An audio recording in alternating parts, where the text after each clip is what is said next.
I genuinely cannot get this game to leave my mind right now.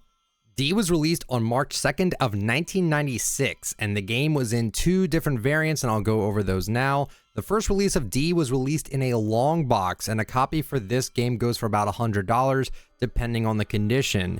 You'll notice that this game actually has 3 discs in them, and they actually still have the original CD sleeves that they were given for those in the long boxes, because long boxes couldn't hold more than 1 disc in them, so to make up for it, they put them in these little white sleeves to hold the discs in.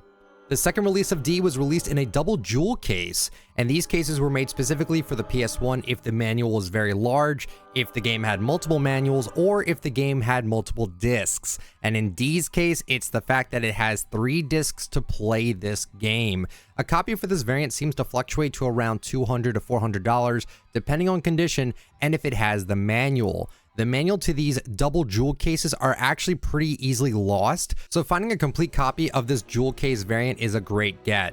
Not only is there a variant for the long box and the jewel case, but there's also a disc variant. You will notice that in the long box version, the circles around the middle of the disc have a silver inlay. That is the long box version of the game. If it does not have that, you have the jewel case version. So there is a difference with the discs. They play the exact same thing, but they look a bit different in comparison to the variants. I played this game recently, and it was definitely worth the play.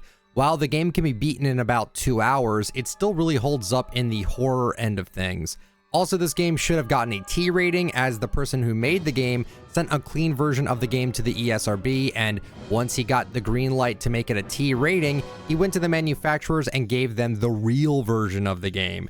This game has a lot of deeply disturbing visuals and an insane twist at the end. I won't spoil it here, but I'd recommend checking this one out if you like slow-paced horror games and if you love the PS1 polygonal sort of style of games.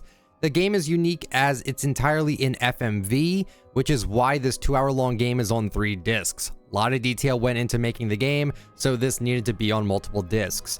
Do you own D, and what version of it do you have? Any other PS1 games you'd like for me to cover? Let me know down in the comments.